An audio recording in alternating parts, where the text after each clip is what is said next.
Bringing you the latest news from Bucks County, this is the Courier Times Update with Rachel Cannelli.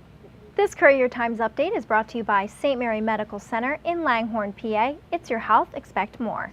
Good afternoon, everyone. I'm Rachel Cannelli reporting from the Courier Times newsroom, and here's what you need to know about what's going on in our community this Tuesday, July 23rd. Bucks County's district attorney is looking into additional charges as new details emerge in the case of a 38-year-old Tullytown woman who concealed the home birth of her stillborn son last week. Not only did Lori Benderovich know she was pregnant, despite what she told police, but she also told the father of the child. He offered to raise the boy with Benderovich or on his own, but by that point she told him she was no longer pregnant. There is no evidence that she tried to self-abort or had any prenatal care. Benderovich is charged with concealing the death of a child and abuse of a corpse. We have subsequently received information, including, I believe, internet postings that indicates that she was aware of her pregnancy. She certainly told the person who's may well be the father that she had terminated the pregnancy. He actually expresses a desire to have the child and raise the child even if she's not interested in doing so. And the next thing he hears is that I took care of it. Obviously, we will be doing additional testing and additional investigation. If some additional evidence presents itself, obviously we can add charges. One of Benderovich's teenagers found the baby's body at her parents' home. Reporter Joe Chevalier has more on this sad story at BucksCountyCourierTimes.com. It will be about 1 month before William Tennant music teacher Tyrone Dinkins is sentenced on corruption of minors charges. On Monday, Dinkins was acquitted of all but those 2 charges. A Bucks County judge ruled a mistrial on 1 count of indecent assault because the jury was deadlocked.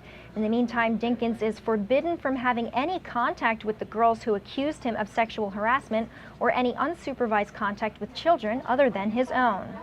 I feel that there was a just verdict with the exception of the 2 corruptions. I'm sorry, but we just don't feel that the evidence had proven. It is unclear at this point how his teaching career at Centennial or elsewhere will be affected by the outcome of the trial. Dinkins has been on administrative leave since shortly after the accusations came to light. You can see reporters Alex Finney's full video and Frida Savannah's coverage on our website. A group of local pet owners want a Warminster groomer shut down after a dog died there. About a dozen people rallied Monday outside As the Fur Flies to deter customers and talk about their own alleged animal cruelty incidents at the facility. Last Thursday, we brought our dog here to get groomed, and my mother picked her up, and she was shaking, scared, and once we got her home, she wouldn't come out from under the couch, she couldn't walk up the steps, but it wasn't until Friday night that bruises appeared from the middle of her belly all the way down through her leg, and they said, it's definitely a bruise and she's definitely sore, but they couldn't, she's like tender to touch there, so they can't determine how it happened. Daniel Lewis Williams, a 20-year-old employed as a dog bather at the facility, has been charged with animal cruelty following the death of a dog which died from blunt force trauma. Reporter Amanda Cregan has this story online. Bristol Township detectives are now investigating a fire at a Croydon restaurant that has been ruled arson. Investigators are reviewing surveillance footage from cameras at nearby businesses along Route 13 to search for whoever set fire to Mary Ann's Diner. We're working with detectives now. The case is going to be turned over to detectives for them to look into who may have been involved in this. Mary Ann's Diner is closed. The building was damaged by smoke and heat in the kitchen area. Reporter Danny Adler has all the details on this story at BucksCountyCourierTimes.com. When we return, our very own Marian Callahan tells us about a nonprofit dedicated to keeping usable items out of landfills. Our Saving Bucks host, Marian Callahan, is joining us to tell us about the Free Cycle Network. It's a grassroots movement of people who are giving and getting free stuff right in their own towns. Marian, thanks for being here. So how exactly does this work and what are some of the benefits? Okay, well, the benefits are that people who want to give things that they no longer need don't end up tossing them to the curb or putting them in the landfill. They are actually making connections with people who need these items, and people who need these items are getting them for free. And it's all through this community network of thousands and thousands of communities that have come together through this online community site that is run through Yahoo Communities. So you actually do have to get a Yahoo account. Once you do establish this account and you become a member, then you just post what you need and you take a look at the emails or the feed that comes to you on a daily basis, and you can see if there's something that you need there. Make contact through email for the person who's offering the item, and then go to their house where the item is typically on their doorstep or on the curb. So you don't necessarily need personal contact in order to gain or to get some of these free items. Wow, sounds pretty easy and simple and a win-win for everybody. So let's take a closer look at this week's Saving Bucks. Well, FreeCycle's website proclaims that they are minimizing the landfill.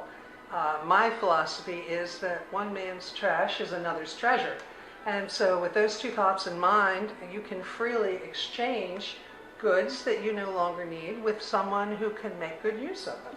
One of my favorite finds was this child's desk found on Curb Alert, which is a listing on FreeCycle that tells you to just come and pick it up, first come, first served.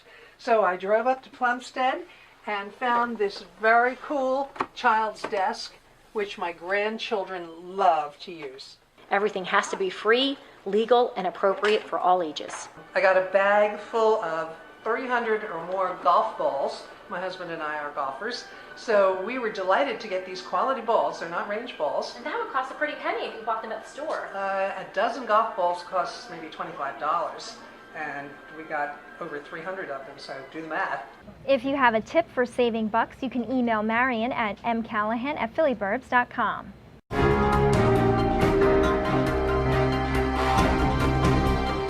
Facing elimination from the postseason with one more loss, the Falls baseball team prolonged their season at least a day, defeating Wayne 1-0 Monday in the Region 3 American Legion Baseball Tournament at Cairn University.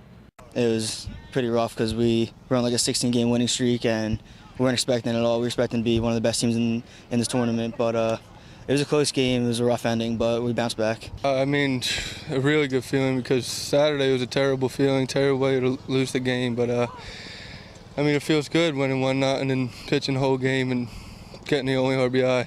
I believe we can. If we keep playing like our defense and pitching like we have and hitting, I believe we can win it.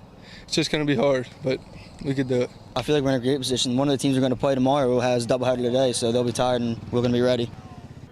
Falls is awaiting the results of the Mount Carmel Downingtown matchup, which was postponed in the 6th inning with Mount Carmel up 2-1. Falls will face the loser of that game at 4 p.m. today.